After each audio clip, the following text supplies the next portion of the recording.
समाजोद्धर्तारः सुहितकरविज्ञाननिपुणाः नमस्तेभ्यो भूयात् सकलसुजनेभ्यः प्रतिदिनम्।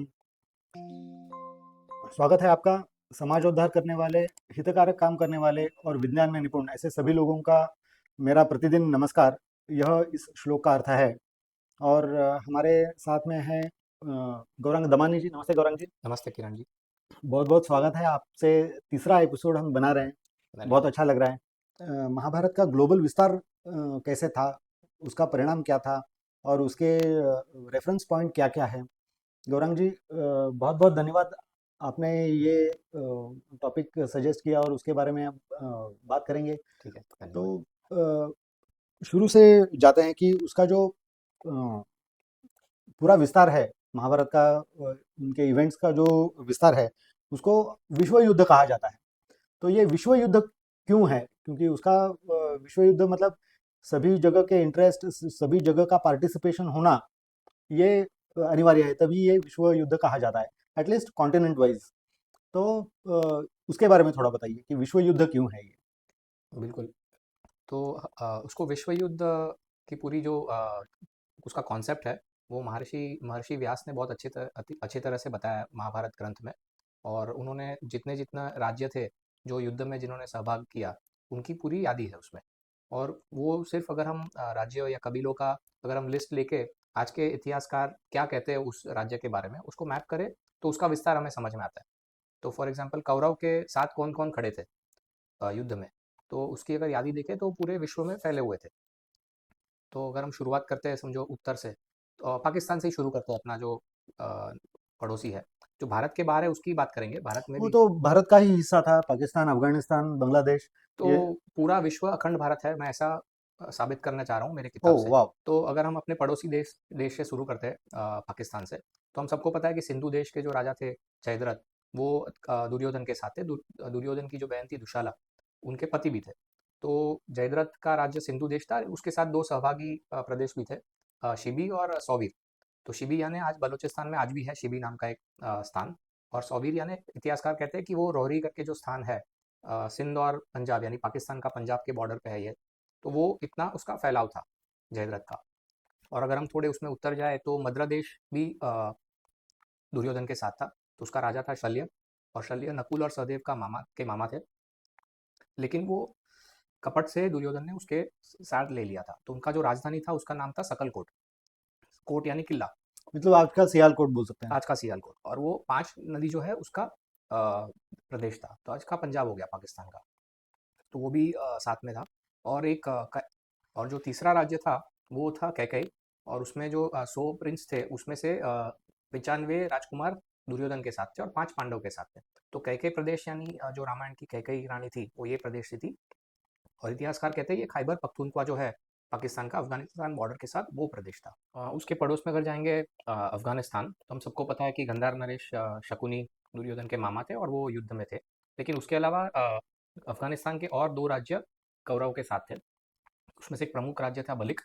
तो बलिक यानी एक आर्कियोलॉजिकल साइट है, बैक्ट्रिया मार्जियाना आर्कियोलॉजिकल कॉम्प्लेक्स। तो इतिहासकार कहते हैं कि बलिक राज्य मतलब वो उस क्षेत्र का है जो अफगानिस्तान के उत्तर के भाग में है। वैसे ही उसके पास में एक कंबोज देश था, जो व्यास जी ने कहा है। और कंबोज की राजधानी थी कपिश। तो मैंने जब मैप खोला अफगानिस्तान का, तो मेरे ध्यान में आया कि आज भी एक प्रदेश है अफगानिस्तान का जिसका नाम है कामदेश। और उसकी उसमें एक आज भी एक प्राचीन आर्कियोलॉजिकल जगह है जिसका नाम है कपिस। तो व्यास जी ने जो लिखा है वो आज के ज्योग्राफी से भी मैच हो जाता है। अगर हम और थोड़ा पश्चिम में जाए, तो ईरान के कुछ राज्यों का भी उल्लेख आता है, जैसे पल्लव। और पल्लव यानी जो ईशान्य ईरान का जो भाग है वहाँ के लोग थे। वैसे ही एक परात भी है, जो नॉर्थ वेस्ट के भाग का जो राजा था परात, वो देश था, उन लोग भी कौरव के साथ थे। और ऐसे एक दूसरा एक अभीर का भी नाम आता है। और अभीर वन करके एक आज भी जगह है ईरान में। और इसमें दूसरा एक उल्लेख ऐसा है कि जब अर्जुन जी द्वारका से कृष्ण भगवान की 16,100 रानी लेके जा रहे थे, जब द्वारका पानी में डूब गया, तब उसके जस्ट पहले, तब वो उस मार्ग से जा रहे थे, पंजाब के मार्ग से। तो वहाँ पे अभीरों ने उन पे हमला किया था। तो इसलिए उनका अभीर का विस्तार था पाकिस्तान के भाग से अभीर वन, ईरान के भाग तक भी। और थोड़ा पश्चिम में जाएंगे तो प्राग ज्योतिष नाम का एक उल्लेख आता है, जिसके राजा थे भगदत्त। और दो प्राग ज्योतिष था। एक तो अपने भारत के पूर्व में जो आसाम के गुवाहाटी में है, कामाख्या माता का मंदिर है वो मार्कंडे पुराण में उसकी पूरी कहानी है। और इस तरफ रामायण और महाभारत में उल्लेख आता है कि पश्चिम में भी एक था, और वो जो एक सी कोस्ट है उसको मार्श जो दलदल टाइप होता है उसके तट पे था। तो मैंने ट्रेस किया है, वो एरिडू नाम का जो सुमेर का प्राचीन शहर है वो है। वो एक लंबा कहानी है, अगर समय होगा तो मैं बाद में बताता हूँ। और उसके अगर और पश्चिम में जाएंगे तो बर्बर का उल्लेख आता है। बर्बर यानी नॉर्थ अफ्रीका, उसका एक भाग था। तो बर्बर लोग भी कौरव के साथ लड़े थे। और बाद में उसके थोड़ा उत्तर में जाएंगे तो टर्की, टर्की में काफ़ी प्रमुख लोग कौरव के साथ जुड़े, जैसे कि यवन, यवन यानी टर्किक ग्रीक्स। वो भगदत्त के नेतृत्व के नीचे लड़े थे, लेकिन वो टर्की के यवन कहला जाते हैं। और उनके साथ एक अरात नाम का क्षेत्र है, अरात के लोग भी अ, टर्की के साथ में थे। ये बर्बर मतलब ये बर्बरता उसी से आया है क्या? लगभग मतलब उसी से आया होगा, क्योंकि लेकिन वो उनका रहन सहन भी वैसा ही है, दे आर वेरी मतलब वॉरियर टाइप के ही हैं लोग मेरे ख्याल से। हाँ, तो वो शब्द उसी से आया होगा। लेकिन बर्बर आज भी अगर आप देखेंगे तो नॉर्दर्न अफ्रीका का जो भाग है, अल्जीरिया, मोरक्को, हम्म। वो पूरा भाग जो है इजिप्ट तक, वहाँ पे बर्बर लोग आज भी रहते हैं। ओके। तो वो भाग का इन्वॉल्वमेंट था, मतलब आप सोचिए अफ्रीका से लेके उस तरफ चाइना तक। तो ये पश्चिम का हो गया। और एक अरात का जैसे मैंने बताया, तो अरात मैंने रिसर्च किया, कई हिस्टोरियन अलग अलग स्थान बताते हैं, लेकिन ज़्यादा करके वो टर्की या ईरान तक सीमित है। और उनका मानना ठीक भी है। लेकिन मैंने प्लॉट किया है कॉर्ड बॉर्डर जो है, टर्की, ईरान, आर्मीनिया और अजरबैजान, उस क्षेत्र के जो लोग थे वो अरात थे, और वो कौरव के साथ लड़े। और एक बहुत दिलचस्प क्लैन था जो था वो वाहिक।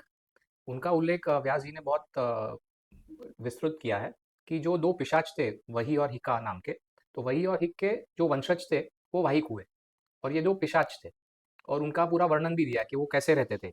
उनका वर्णन में ऐसा है कि वो गौ मांस खाते थे और महिलाओं के ऊपर आक्रमण करते थे, लेकिन ग्रुप में, और लोगों को लूटते थे आते जाते जो यात्री होते थे, लेकिन ग्रुप में आक्रमण करते थे। और उनका धर्म के हिसाब से कुछ चलना लेना देना नहीं था, और वो गंदे भी थे। और उनका, मतलब अनहाइजीनिक। हाँ, अनहाइजीनिक थे पूरे। और उनका जो विस्तार था वो था अरात से लेके सकलकोट तक, सियालकोट तक। हम्म। तो इसलिए वो पंजाब पाकिस्तान से लेके टर्की तक का जो भाग है, यहाँ पे वो पिशाच रहते थे। अपने यहाँ भारत का जो राजस्थान एरिया है वहाँ पे वाहिद करके एक जगह है। वाहिर, वाहिद। वाहिद, तो वाहिद का ये वाही नहीं, ये वाहिद से। वाहिक हुआ, क है हाँ वाहिक। हाँ। और वही और हिक नाम के दो पिशाच के पूरे वंशज है। तो ये वाहिद का मुझे ध्यान में नहीं कि क्या है, कौन रहते, हम्म। लेकिन ये वाहिक थे, हम्म। क। और बाद में पिशाच भारत में भी आए, जैसे हम सब जानते हैं।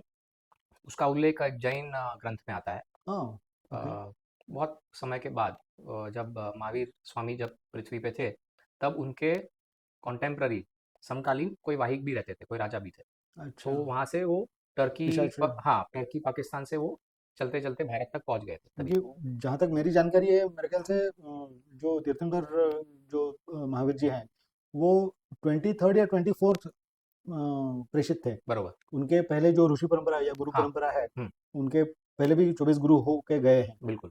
तो उन्होंने भी ये सब झेला रहेगा उनके पुराणों में या शायद अभ्यास में किधर आता रहेगा तो पूछना पड़ेगा। हाँ, मेरे ध्यान में नहीं है, लेकिन वो जब तीर्थंकर हुए, उनका जब चल रहा था तपस्या का समय, तब उस समय कोई वाहिक राजा था हम्म। बिहार में।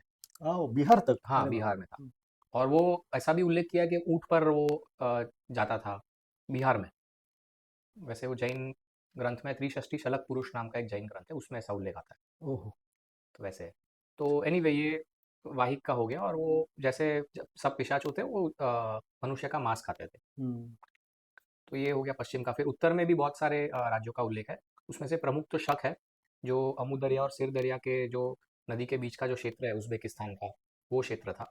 और फिर एक खस नाम का एक था क्लैन, तो खस यानी कज़ाकिस्तान का क्षेत्र। और ओके। उसके नीचे थोड़ा इस तरफ दरद नाम के कोई लोग थे।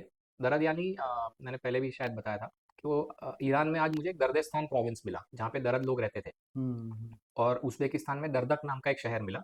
और ताजिकिस्तान में दरदर नाम का एक शहर मिला। हाँ, ये बात मेरे ख्याल से आपने लास्ट एपिसोड में बताई थी। बिल्कुल। हम्म। तो ये जो है लोग, ये सब कौरव के साथ लड़े थे। पूरी मैंने जो सूची बताई। और अगर ओके। हम पूर्व में जाए, तो पूर्व में अगर हम देखें तो उधर खस जैसे मैंने बताया, तो कजाकिस्तान में तुर्किस्तान नाम का एक क्षेत्र भी है। और उसी के हम्म। राइट में ईस्ट तुर्किस्तान रिपब्लिक है। अभी उसने, चाइना ने हड़प करके उसको शिंगजियांग बोलते हैं। लेकिन ईस्ट तुर्किस्तान के जो प्राचीन लोग थे उनका नाम था तुखार। अच्छा। हाँ, तो तुखार के लोग कौरव के साथ लड़ रहे थे। ओके, ओके, ये ओके। इतिहासकार बोलते हैं कि तुखार ये महाराष्ट्र क्षेत्र में में मराठी में एक शब्द प्रयोग है, टुकार करके।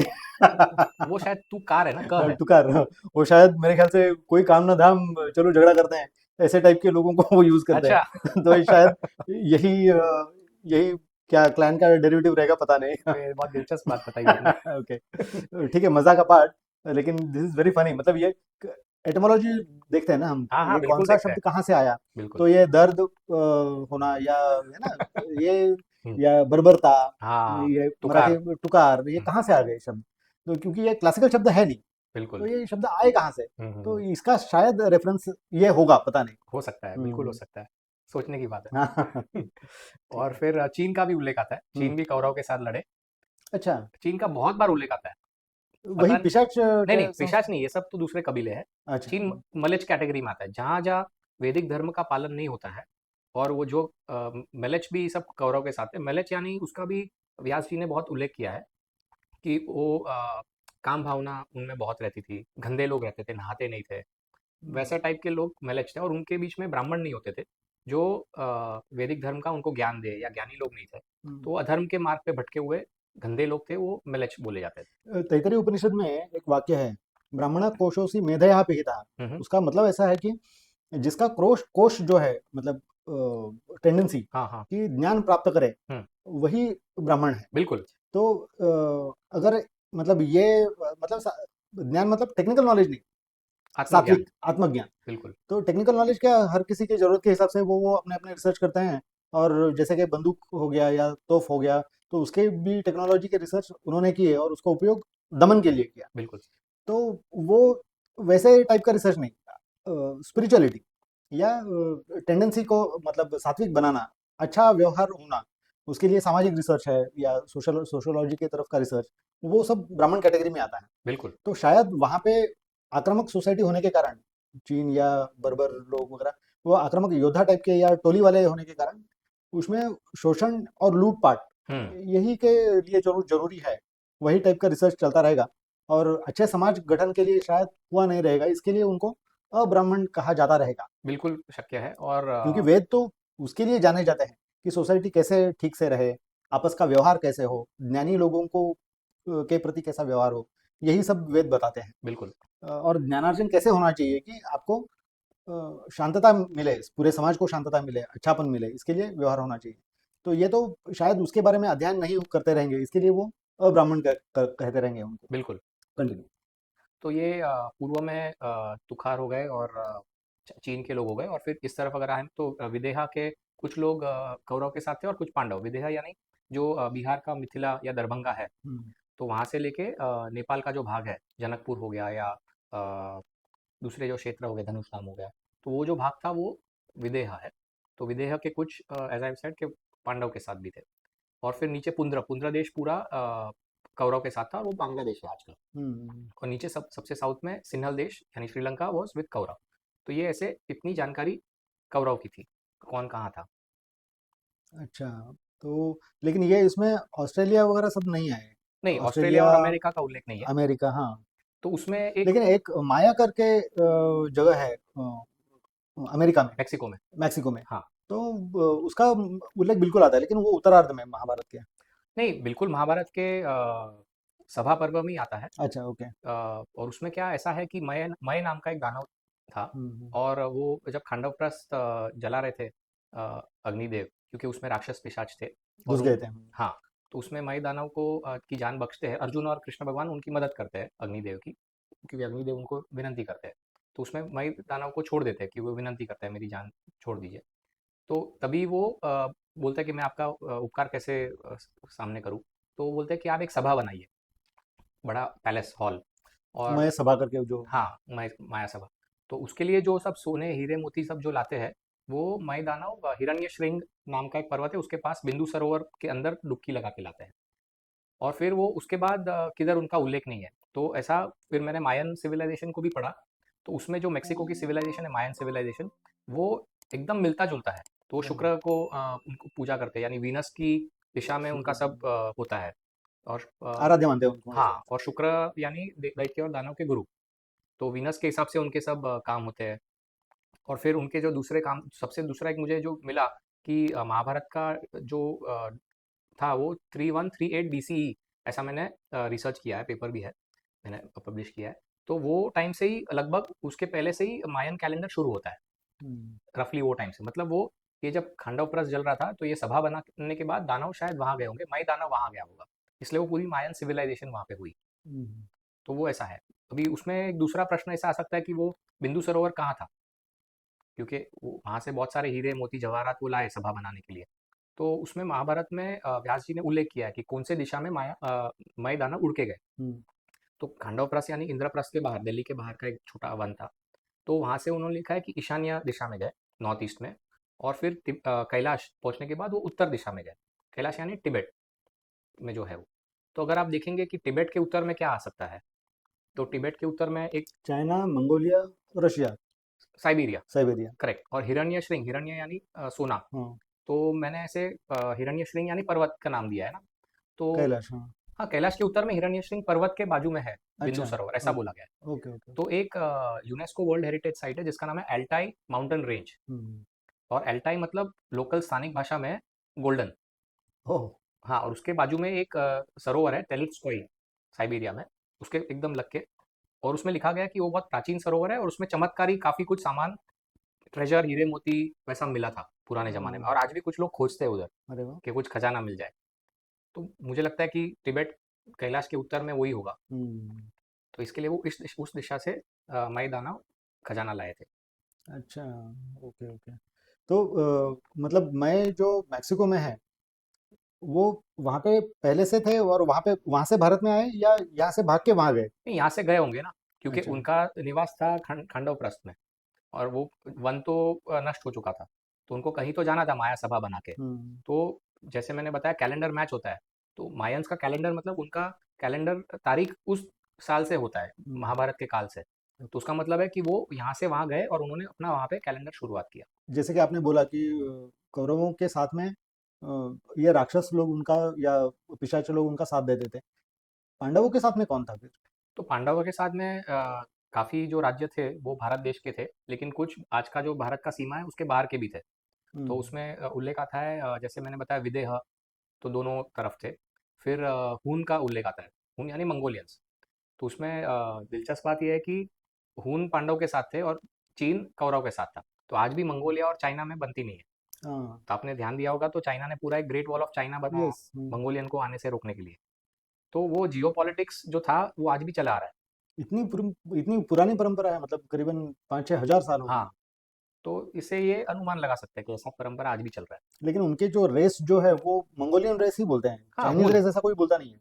इंडो मोंगलॉइड बोलते हैं। नहीं, नहीं, वो जो चाइनीज के जो मतलब हाँ, इंडो मोंगलॉइड। इंडो मंगोलॉइड बोलते हैं उसको। हाँ, ओके, चाइनीज के या जापानीज या कोरियन रेस नहीं बोलते हैं। नहीं वो सब इंडो मोंगलॉइड में ही आता है। Okay, okay. अपने नॉर्थ ईस्ट से लेके तिब्बत से लेके हम्म। East Turkistan, Mongolia, China. तो मतलब कभी कभी मतलब there must be some time duration where Mongolians must be dominant या टेक्नोलॉजी या इसके इसी के कारण तो उनको वो रेस का नाम पड़ा है। हाँ, हाँ, बिल्कुल ना, अगर वो पांडव के साथ युद्ध में सहभागी हुए और उसके बाद जो गेंजिस खान था वो सब थे मंगोल, वो तो यूरोप तक गए थे। तो हंगरी जो है यूरोप का देश, वो आज भी किसी हंगेरियन को पूछेंगे तो बोलेंगे कि हम मंगोलियन है।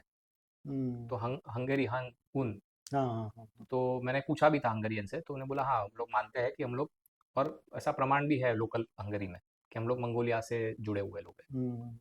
तो वैसे है।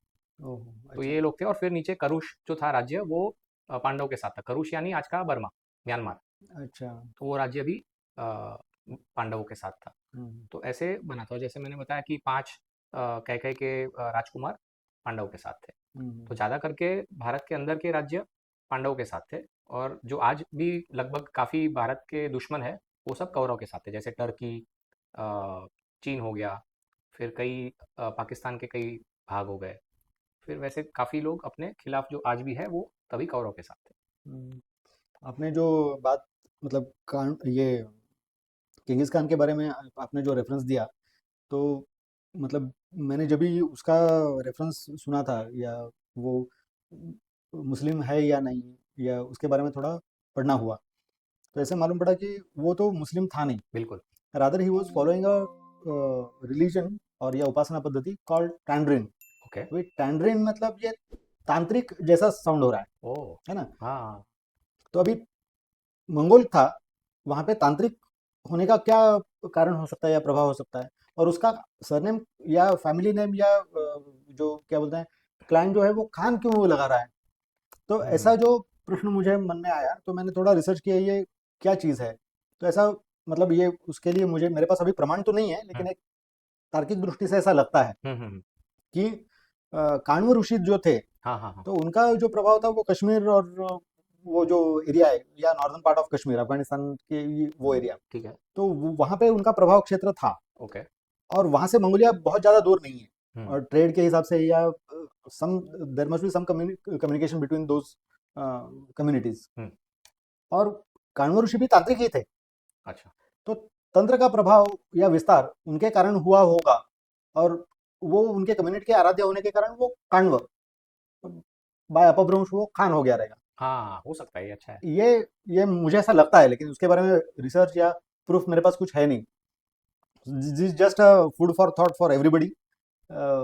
उसके बारे में विचार करें, और जो कुछ सही लगे ना लगे, please comment below this video, है ना? तो बिल्कुल, गौरांग जी भी उसके उसके अध्ययन करेंगे, और बिल्कुल, हमें बिल्कुल। अच्छा फीडबैक देंगे इंटरेस्टिंग कि पॉइंट कैसा है। क्या है उसके बारे में। बिल्कुल, बिल्कुल, इंटरेस्टिंग है। जी।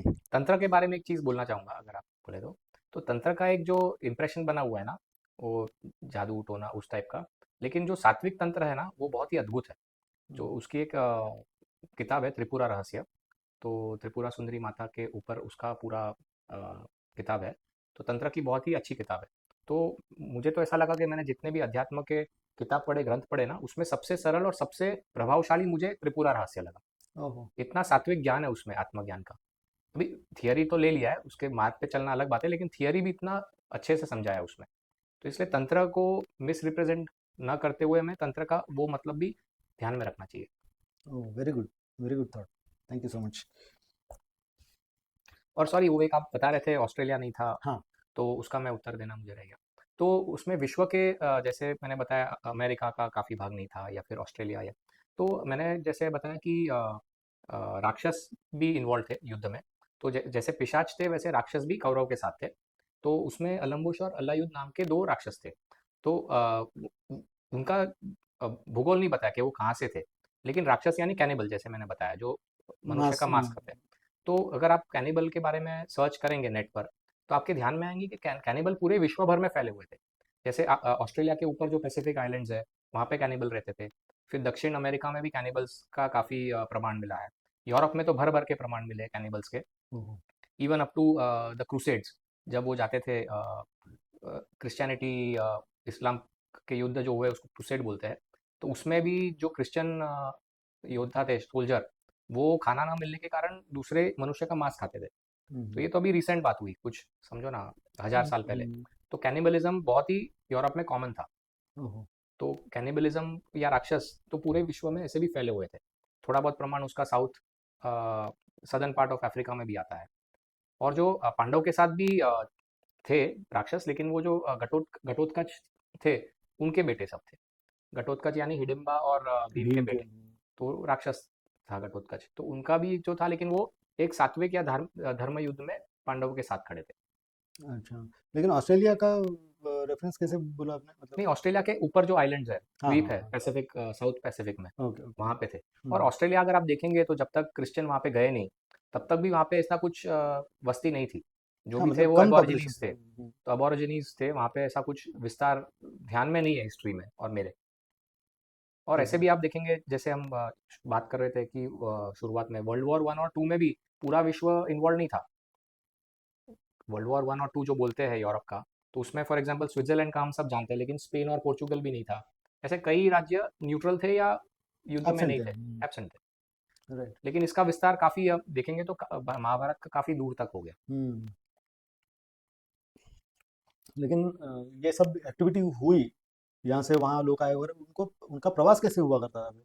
हाँ, तो उसका आपने अच्छा पूछा। तो उसमें कई ग्रंथों में, पुराणों में उसका उल्लेख दिया है कि उत्तर पथ करके जो नाम है हाईवे का, उत्तर पथ और दक्षिण पथ, उसका प्रमाण है ब्रह्मांड पुराण में है, मार्कंडे पुराण में है, वायु पुराण और वामन पुराण में उत्तर पथ का वर्णन है कि वो कहाँ से कहाँ था। तो वो मतलब फिजिकल प्लेसेस। हाँ, तो उत्तर पथ इज अ हाईवे। जो ये सिल्क रूट की बात करते हैं चाइना का, वो तो अभी अभी कुछ समय के पहले की बात है। लेकिन प्राचीन टाइम से भारतीय हिंदू राजाओं ने ये उत्तर पथ हाईवे बनाया था। तो वो खुद भी जाते थे तो इसका उपयोग करते थे व्यापार के लिए। अ, राज्य के जो व्यापारी व्यापार थे वो। विस्तार वगैरह।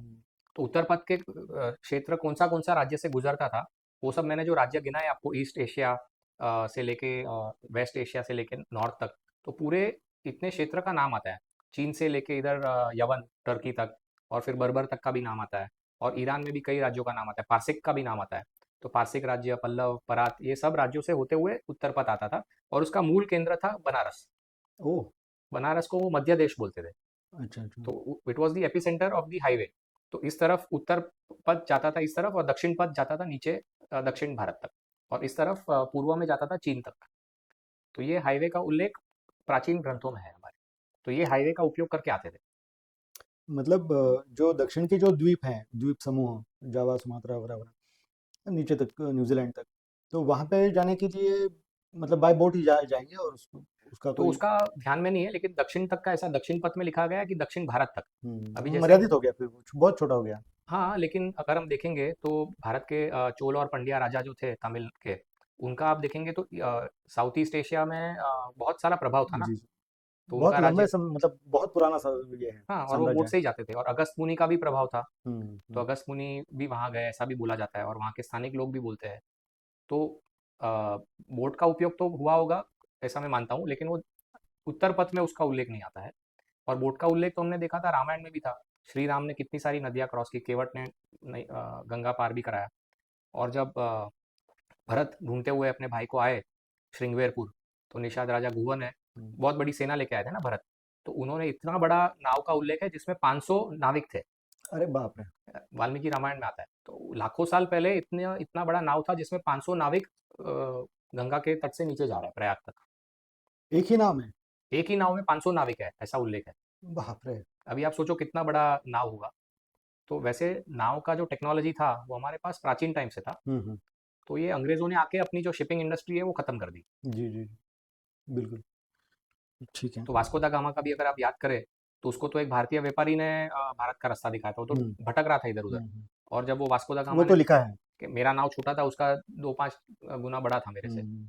वास्को दा गामा ने खुद नमूद किया है वो। हाँ, जी तो नाव का टेक्नोलॉजी तो अपने पास पहले से है। जी जी। प्राग्ञ ज्योतिष जो है जगह, तो उसके बारे में उसका महाभारत का क्या रेफरेंस है, सुमेर और वो मतलब हाउ इट इज कनेक्टेड। ठीक है, तो जैसे मैंने बताया कि 2 प्राग ज्योतिष है। एक पूर्व में है जो आसाम का गुवाहाटी है, वो प्राग ज्योतिष है, हम्म। कि वो लोहित्य नदी के तट पे है। ओके। वैसा उल्लेख आता है हम्म। मार्कंडेय पुराण और अन्य ग्रंथों में, कामाख्या माता के संदर्भ में। और दूसरा जो पश्चिम में है प्राग ज्योतिष, उसका उल्लेख आता है वाल्मीकि रामायण में। जब सुग्रीव ने वानर सेना को चारों दिशा में भेजा, तब उन्होंने कहा था कि सिंधु नदी के पार करके आपको प्राग ज्योतिष जाना है। उसका मतलब है उस दिशा में ही हुआ, हम्म। बराबर है, वेस्ट। और फिर महाभारत में भी उल्लेख आता है कि जब राजसूय यज्ञ हो रहा था, तो अर्जुन गए पश्चिम में, वेस्ट में, और वो प्राग ज्योतिष में जाके उन्होंने भगदत्त को हराया। हम्म। तो इसलिए वेस्ट में भी एक प्राग ज्योतिष है।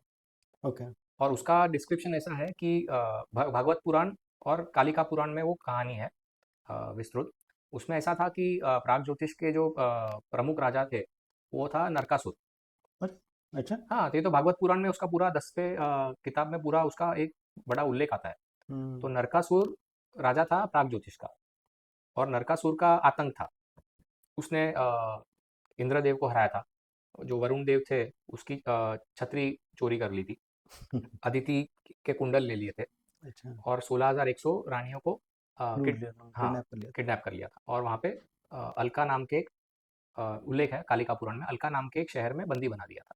क्योंकि ब्रह्मा जी का उसको वार्निंग था कि अगर तूने किसी महिला पे जबरदस्ती की तो तेरा अंत हो जाएगा। इसलिए उसने किडनैप करके रखा था, लेकिन कुछ कर नहीं पा रहा था वो।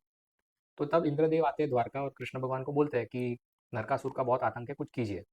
और उसने इतना पैसा, इतना सोना चांदी हीरे लूटपाट मोती मचा लूट दिया। करके पूरा एक मणि पर्वत खड़ा खड़ा किया है हम्म। अलका में। मणि पर्वत यानी पूरा मणि से सुशोभित पर्वत जैसा इतना बड़ा हो गया है। तो जब इंद्रदेव ने विनंती की, तब गरुड़ पे बैठ के कृष्ण भगवान और सत्यभामा गए। और वैसे भागवत पुराण में लिखा है कि उन्होंने 7 एटमॉस्फेरिक लेवल क्रॉस करके वो पहुंचे। 7, अच्छा। हाँ, लेयर्स या। लेयर्स, हाँ। ये इस्लाम में भी 7 आसमान का कॉन्सेप्ट है। नहीं, वो 7 स्वर्ग लोक तीसरा हुआ, वो अलग हो गए, वो लोक हो गए। अच्छा, ये तो मैं सिर्फ एटमॉस्फेयर की बात कर रहा हूँ, अपने ओके, ओके। अपने धरती के ऊपर का जो वायु का जो, फिजिकल एंटिटीज़। हाँ, फिजिक्स। तो वहाँ पे जाके उन्होंने नरकासुर का अंत किया, और वहाँ पे सबको पता है कि वो 16,000 रानियों को छोड़ दिया, लेकिन उन्होंने कहा कि हमको भी कौन हमसे शादी करेगा, तो इसलिए वो मान गए कि ठीक है, मैं करता हूँ।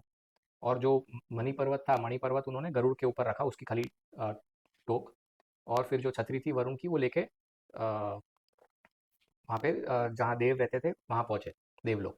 और उन्होंने अदिति के भी कुंडल दे दिए माता को, क्योंकि वो उनका सम्मान चले गया था, तो वो वापस दिया। और जो वरुण की छतरी थी वो भी वरुण देव को दे दी। तो वहाँ से फिर बाद में वो निकले। और भागवत पुराण में उल्लेख आता है कि सत्यभामा जी को नंदन वन में पारिजात का वृक्ष बहुत अच्छा लगा, हुँ। तो वो बहुत मोहित हो गई, और उन्होंने कहा कि मुझे ये पारिजात का वृक्ष चाहिए, क्योंकि वो बहुत ही उसको बहुत ही चमत्कारी वृक्ष था। तो पहले, मतलब आयुर्वेद के हिसाब से भी उसका महत्व काफ़ी है। हाँ, प्राचीन वृक्ष था, और उसको छूने से या जानने से अपने को पहले जन्मों का भी ज्ञान हो जाता है, वैसे टाइप का था। पारिजात? हाँ, अच्छा, तो चमत्कारी झाड़ मतलब था। It is good for memory और स in memory that also, yes, hmm. Correct, correct. तो वो लेने जाते हैं, तब इंद्रदेव की जो पत्नी होती है शची, वो इंद्र को बोलती है कि ये तो नंदनवन देवलोक में नहीं है, लेकिन वो बोलते हैं ये तो मेरा प्रिय पेड़ है, रोक दो। तो इंद्र अभी उनको उनका सम्मान लौटाया, लेकिन वो कृष्ण भगवान से युद्ध करने उतर जाते हैं, और ऑब्वियसली कृष्ण भगवान हरा देते हैं। तो बोलते हैं कि ठीक है, ये पेड़ ले लो, लेकिन ये है पूरे समाज के लिए है, ये देवों का इसमें मोनोपोली नहीं है, पूरे समाज का ये पेड़ है। तो बोलते नहीं नहीं, मेरी गलती हो गई, क्षमा कर दीजिए, आप लेके जाइए। तो ये ऐसा कहानी है। अब मैंने उसको मैप किया कि ये कहाँ हो सकता है, तो उसमें प्राग ज्योतिष का उल्लेख जो कालिका पुराण और भागवत पुराण में आता है, वो आता है कि वो लोहित्या नदी के तट पे था। हुँ, हुँ। लोहित्या नदी के तट पे उसको एक थोड़ा औदक पे बनाया था, औदक यानी थोड़ा मिट्टी का ढेर या थोड़ा ऐसा हाइट पे छोटा पर्वत, हाँ, तो उस पे बनाया था। और अलका जो था उसका उल्लेख आता है कि वो जहाँ पे नदी लोहित्य तीर्थ, या जहाँ पे लोहित्य नदी समुद्र में मिल जाती है, वहाँ पे था, वैसे उल्लेख आता है। तो मैंने मैप किया कि वेस्ट में क्या हो सकता है ऐसा। तो ईरान में तो ऐसा कुछ मुझे मिला नहीं, और वेस्ट में मैं गया तो मुझे सुमेर यानी पुराना इराक का जो नाम था, उसमें एरिडू मिला। तो एरिडू तो यूफ्रेटस नदी के तट पे था। अभी यूफ्रेटस का नाम कैसे गिरा मैंने खोजा, तो यूफ्रेटस नदी का नाम गिरा उफ्रतू से, जो एक पर्शियन वर्ड है जो आया उर्दू से, ओके, तो इसलिए एरिडू। और लोहित्य नाम इसलिए गिरा क्योंकि और ये यूफ्रेटस जो यूफ्रुटू है उसका मतलब है कि कॉपर, रेड बन हाँ, रेड कॉपर। और वो कॉपर को उन लोग ट्रांसपोर्ट करते थे पुराने लोग सुमेर के, इसलिए ये अच्छा, नदी का नाम यूफ्रेटस गिरा उफ्रतू से। और लोहित्य का भी मतलब अगर हम देखेंगे संस्कृत में, तो लाल लोहा हुआ, या कॉपर या लोहा। आयन, तो लाल ही हुआ, तो वो एक हो गया। और फिर एरिडू जो था वो भी एक थोड़ा, उनको टेल बोलते थे, हुँ, तो टेल यानी माउंट, ओके, तो औदक जैसा हो गया। फिर नरकासुर का जो था वो वराह अवतार और भूमि देवी का पुत्र था, इसलिए उसका दूसरा नाम भौमा था। तो ओके। भौमासुर भी बोलते हैं नरकासुर को। हुँ, तो सन ऑफ मदर अर्थ। तो वैसे जो उसका राजा था एनकी, एरिडू का, ENKI, एनकी भी पृथ्वी का बेटा था। अच्छा, और एनकी का भी कैरेक्टरिस्टिक्स ऐसे ऐसे ही भाई था। हो गए मतलब ये। नहीं, सेम ही पर्सन हो गया। ओके, ओके, तो हाँ। सुमेर के हिस्ट्री में उसको एनकी बोलते हैं, और हमारे उसमें भौमा बोलते हैं, लेकिन दोनों का अर्थ सेम हुआ। हुँ, हुँ, हुँ। तो उसमें ऐसा भी हो सकता है कि वो समझ रहे कोई टैबलेट, और या फिर जो पुराना आर्कियोलॉजिकल थिंग, तो उसमें वो जहाँ पे जो स्टडी कर रहे इजिप्टोलॉजिस्ट और या सुमेरोलॉजिस्ट, वो सोच रहे हैं कि ये पृथ्वी का बेटा है, तो इसको वहाँ का स्थानिक एनकी नाम दिया होगा, लेकिन ही इज भौमा, हुँ, भूमिपुत्र। भूमिपुत्र। और फिर उसका जो कैरेक्टर है वो वैसे ही दिखाया हुआ है कि वो बहुत ही काम भावना में लोलुप था। हाँ, लुप्त था, वैसे दिखाया हुआ है। तो ये एक हो गया। और फिर उसका जो मैंने बताया ना, वो टेल पे था एक थोड़ा माउंट पे, हाइट का। तो उसने जो स्थापना की थी एरिडू की, उसका स्थापना का बेसिस था कि उसने वरुण देव को हराया था। हुँ, हुँ, हुँ, लोकल भाषा में अपसु कहते हैं हुँ, सुमेर के, और इधर अपने ग्रंथ में भी वरुण देव को हराया था, पानी के देवता। हाँ, तो वो भी एक सिमिलैरिटी हो गया। और फिर अलका का भी मैंने देखा, तो उर नाम का जो एक बहुत ही प्राचीन फेमस उर और उरुक, ओके, तो Ur has a similar meaning as अलका, इट मीन्स लाइट। और वो वैसे ही लोहित या तीर्थ लिखा है ना उसमें, अलका का, तो ये भी एक जहाँ यूफ्रेटस समुद्र में मिलती है, वहाँ के भाग का था, हैमर मार्शेस करके है, वो भाग में था। अच्छा। और वहाँ पे भी जिगुरैट बोलते हैं, जो जिगुरैट यानी वो जो आपने देखा होगा पिक्चर में, वो एक पिरामिड टाइप था। हम्म, तो पिरामिड मतलब वो मणिपर्वत ही हुआ, जिसका वो बहुत ही उसमें उसमें उनको आर्कियोलॉजी में बहुत मिला कि बहुत ही वैभवशाली, बहुत ही पैसे वाला शहर था उर हाँ, वैसे। मतलब ये कुल मिला के मिनरल एक्सपोर्ट करते थे, इसके लिए वैभवशाली थे, ऐसा कहा जा चोरी सकता करके है। जमा किया था ना देवों का, हीरा मोती हम्म, जवाहरात सब चोरी करके पूरा मणिपर्वत बनाया था। वो तो है, लेकिन वो लोहे और कॉपर का भी माइंस हाँ, के वो कारण शायद शायद। होगा, उस तरफ वो ट्रांसपोर्ट करते थे यूफ्रेटिस हम्म, नदी में। हम्म, और फिर दूसरा एक है कि एनकी का दुश्मन था एनलिल। एनलिल यानी देवों का राजा। अच्छा, तो इंद्र। नरकासुर का दुश्मन था इंद्रदेव। हम्म, और एनलिल का शहर था निपुर। और निपुर का सबसे प्रमुख घर इकुर is called the house of God ओहो, उनके भाषा में। तो ये निपुर और एरिडू ज़्यादा दूर नहीं है, सुमेर में ही है अच्छा, दोनों। तो ऐसे ओके, बहुत सारी सिमिलैरिटी मिली, और भी है, मैंने लिस्ट किया है। ओहो। तो यमराज का इक्विवेलेंट निर्गल था। फिर अश्विनी कुमार ट्विंस भी थे, अष्टबा, उनके उनके लोकल। मैद और क्या नाम है उनके अश्विनी वो? कुमार, महेंद्र और द्विविद तो रामायण के वानर थे। अच्छा, अच्छा, okay, okay, okay, okay, okay. तो ऐसे बहुत सारी सिमिलैरिटी मिली है। और सबसे बड़ी सिमिलैरिटी मिली कि नंदन वन, नंदन यानी नंदन आनंद, हम्म, और गार्डन ऑफ ईडन, ईडन हाँ, यानी pleasure. Right, right, right, right. तो ईडन यानी प्लेजर हुआ। और उसमें फॉरबिडन ट्री था, आपको पता होगा, तो एडम और ईव वो फल खा लेते हैं हम्म, फॉरबिडन ट्री का। तो वो ट्री ऑफ नॉलेज भी बोलते थे। हम्म, तो ये पारिजात भी ट्री ऑफ नॉलेज है। स्मरण को उत्तेजित करता है। हाँ, तो इसीलिए। और ये इराक के दक्षिण भाग में एल कुरना करके एक जगह है। हम्म, उसमें वो आज भी बोलते हैं कि ये स्थान पर एक ये था, अ, वृक्ष था। ओह। वो जो गार्डन ऑफ ईडन का जो हाँ, वृक्ष था, वो ये स्थान पे था वैसे। अच्छा, अच्छा, अच्छा। वो भी है नहीं ऑब्वियसली, ऑफ कोर्स, लेकिन ऑफ कोर्स। इतने सारे सिमिलैरिटी है। यूरोप का कैसे कंट्रीब्यूशन हुआ फिर इसमें? तो यूरोप का जैसे मैंने बताया कि यवन जो थे टर्किक ग्रीक्स, वो कौरव के साथ थे। लेकिन वो तो टर्की हुआ। तो उस समय आइस मेल्ट होना शुरू हुआ था यूरोप में। थोड़ा थोड़ा हो रहा था। सिविलाइजेशन मतलब जंगली थे। जंगली थे, जंगली जानवर, लेकिन हाँ, कुछ भी करके जी रहे थे। आदमखोर टाइप के थे। हाँ, सभ्यता तो आज भी नहीं है, लेकिन वो टाइप के लोग थे। तो उस सही। तरफ थे। लेकिन एक दिलचस्प बात यह है कि राजसूय यज्ञ जो हुआ युधिष्ठिर का, उसमें 2 बार उल्लेख आता है कि एक रोमन आता है एक बार, और तुरंत नीचे आता है रोमक। ओके। वो नाम के जो, रोम सिग्निफाई करता है क्या? क्योंकि यवन के साथ उसका उल्लेख आता है, तो यवन यानी यवन ग्रीस। मतलब यूरोपियन होगा, ग्रीस। हाँ, तो उसके साथ उल्लेख आता है रोमन और रोमक। हाँ, अभी अभी शायद वो टर्की में किधर बसे होंगे, हाँ, या फिर just edge of Europe and Asia. तो बहुत ही दिलचस्प लगा मुझे रोमन और रोमक। हम्म। और उनको अंदर आने नहीं दिया था युधिष्ठिर ने। एक कौन सा तो चैनल है, यूट्यूब चैनल, वो हर भाषा में संस्कृत का रिजेम्बलेंस क्या है उसके ऊपर वो बोलते हैं, अच्छा। और बहुत उद्बोधक इंफॉर्मेशन देते हैं। कभी मुझे मिले तो मैं आपको जरूर लिंक फॉरवर्ड बिल्कुल, करूंगा। बिल्कुल। उन्होंने रशियन लैंग्वेज, या मतलब दक्षिण रशियन, या तुर्की लैंग्वेज, ऐसा कुछ 4-5 लैंग्वेज का, यूरोपियन से नज़दीक लैंग्वेज का, और यूरोपियन लैंग्वेजेस भी, जर्मन या ऐसा कुछ हाँ, उन्होंने कवर किया है। बहुत उद्बोधक इन्फॉर्मेशन है। तो आप जो बोल रहे हो कि रोमक या रोमन या यमन, ये बहुत मिलते जुलते शब्द लग रहे हैं। तो मेरे ख्याल से उनका भी प्रभाव बिल्कुल रहेगा हाँ, हाँ। उसमें।